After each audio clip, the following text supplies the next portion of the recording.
Did Emilio just get VAC banned? What? What? You've got to link it to the motivation, and the motivation in the vast majority of cases is money. By 2020, $150, $160 billion will be bet on esports. $1 billion. That's tempting. You know, that's serious money. Would you be willing to say what the infraction was?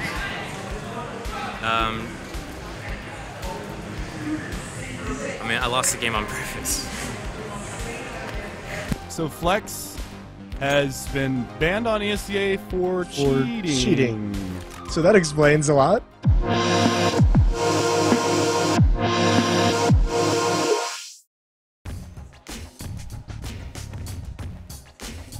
We've got to be clear about what esports is. So let's distinguish it from competitive gaming at an amateur level, where you've got millions and millions of people playing against each other every day. At that level, cheating is utterly endemic. I mean, it's just unbelievable how much cheating goes on at that level. All publishers know that if your game is too easy to cheat in, or people are cheating in it, you're going to hemorrhage users for sure. And so there's a very direct commercial interest by the publishers in preventing and minimizing cheating at that level. I regard eSport very much as the cherry on top of the cake that is gaming. In the lower and mid tiers of semi-pro and professional eSport, people are desperate. They want to get into a decent team, they want to earn a salary, they want to earn prize money, and the temptation to cheat is pretty high. But of course, they also know that there's a very high risk there, because the reaction of the industry historically has been to ban you for life if you get caught, and so it's a very high risk activity. Kelly against Pasha, the two players who've stepped up phenomenally for their side. Can't believe what I'm witnessing right here. Oh, wow! Kelly! Get out of Kelly! here! Get Can you believe it? On the one side, you've got cheating to win, which everybody in esports will be familiar with. That'll be your typical software hack cheats, downloads that alter the gameplay, give you an advantage, and typically these would be aim bots and all sorts of vision bot stuff that allows you to see through walls. It's a constant arms race, you know. As soon as you develop an anti-cheat that works on a certain type of cheat, then of course there are people out there willing to develop a less detectable one.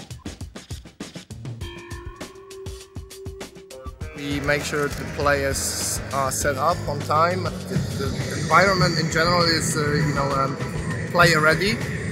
We also make sure they are not cheating. They are not doing something fishy, I guess. That's the best way to describe it. For example, what they could do is they could have a memory stick with some software, illegal software like cheats.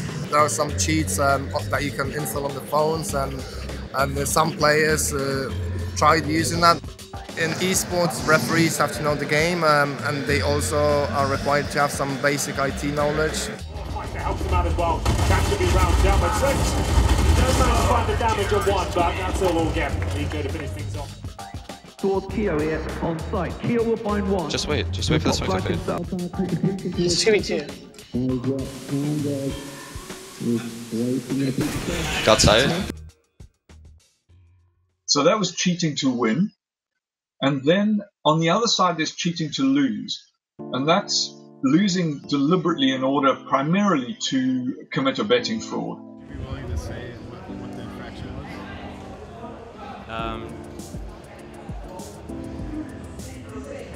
I mean, I lost the game on purpose.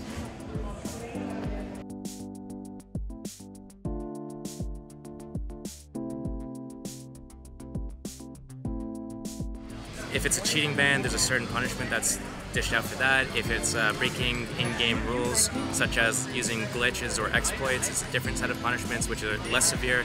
If it's something that's like match fixing, it's a little bit more severe. To be banned from a tournament means that you're not eligible to be a participant at it, so I wasn't allowed to coach teams, I wasn't allowed to be a part of them, I wasn't allowed to help them like leading up to an event even. Yes, absolutely, I lost out on probably a lot of money and a lot of opportunities. Every set of organizations like ESL, Faceit, Starladder, they all have their own penalty system, so if you break a rule in their domain, they have the right to punish you there. All of the major organizations kind of follow the same type of lead that Valve did, and until recently, it stayed that way.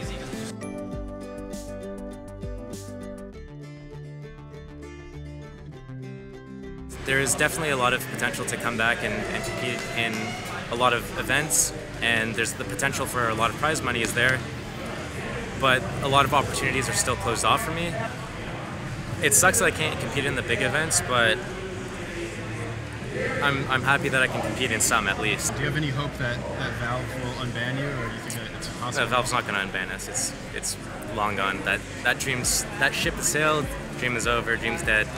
Ultimately, this is always going to be in the publisher's hands. They own the game. They own the ball.